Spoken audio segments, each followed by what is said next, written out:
नमस्कार दोस्तों, नमस्ते। इंग्लिश के डेली लाइफ सेंटेंस सेक्शन में एक बार फिर से आपका स्वागत है। दोस्तों, हमेशा की तरह हम लोग डेली लाइफ वाक्य लाए हैं और दोस्तों आज का हमारा टॉपिक है sentences related to admission in coaching centre. दोस्तों, इसके अलावा एक बहुत इंपॉर्टेंट अनाउंसमेंट है।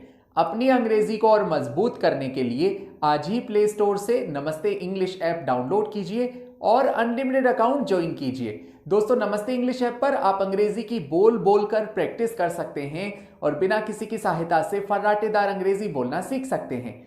सो देर किस बात की, आज ही अनलिमिटेड अकाउंट ज्वाइन कीजिए। अब चलते हैं आज के लेसन की ओर। दोस्तों, जब भी हम लोग कोचिंग सेंटर में एडमिशन लेते हैं तो उसके लिए इंक्वायरी करते समय हम कई तरह के सेंटेंसेस बोलते हैं। जैसे अगर आपको कहना हो क्या मेरी बात विद्या मंदिर कोचिंग सेंटर से हो रही है, तो इसे आप इंग्लिश में कैसे कहेंगे?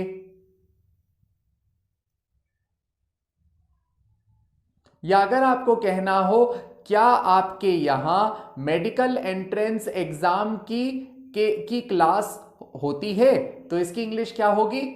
या अगर आपको कहना हो पूरा कोर्स कंप्लीट होने में कितना समय लगेगा, तो इसको आप इंग्लिश में कैसे कहेंगे? या अगर आपको कहना हो मुझे इस कोर्स के लिए कितनी फीस देनी होगी, तो इसकी इंग्लिश क्या होगी?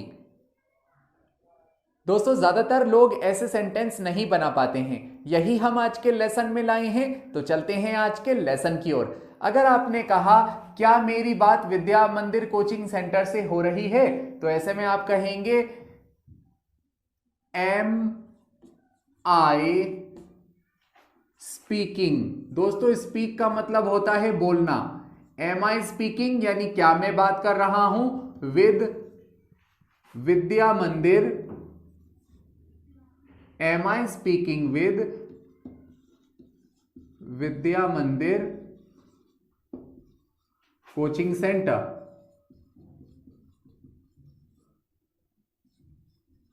क्या मैं विद्या मंदिर कोचिंग सेंटर से बात कर रहा हूं, तो उसकी इंग्लिश होगी एम आई स्पीकिंग विद विद्या मंदिर कोचिंग सेंटर। यहां पर एम का मतलब होता है क्या, आई का मीन्स होता है मैं, स्पीकिंग यानी बात होना, बात करना। क्या मेरी बात हो रही है, एम आई स्पीकिंग विद यानी साथ में, विद्या मंदिर कोचिंग सेंटर। क्या मेरी बात विद्या मंदिर कोचिंग सेंटर से हो रही है, तो पहला सेंटेंस इस तरह से बनेगा दोस्तों। दूसरा है क्या आपके यहां मेडिकल एग्जाम की एंट्रेंस एग्जाम के लिए क्लास होती है, तो आप कहेंगे क्या आपके पास, सो उसकी इंग्लिश होगी डू यू हैव क्लासेस। क्या आपके पास क्लासेस होती हैं, do you have classes for medical entrance exam. क्या आपके पास क्लासेस होती हैं मेडिकल एग्जाम के लिए, तो आप कहेंगे do you have classes for medical entrance exam. दोस्तों, यहां पर डू का मीन्स होता है क्या, यू मीन्स होता है आपके पास की इंग्लिश होती है हैव। डू यू हैव क्या आपके पास होती है क्लासेस, क्या आपके पास क्लासेस होती हैं, do you have classes for medical exam. For का मीन्स होता है के लिए। So do you have classes for medical entrance exam, क्या आपके पास क्लासेस होती हैं मेडिकल एग्जाम के एंट्रेंस एग्जाम के लिए, तो इस तरह से बनेगा। तीसरा, पूरा कोर्स होने में कितना समय लगेगा, तो इसकी इंग्लिश होगी हाउ मच टाइम। दोस्तों, हाउ मच टाइम को मतलब होता है कितना समय, तो कितना समय को हम कहेंगे हाउ मच टाइम। कितना समय लगेगा, how much time it will take.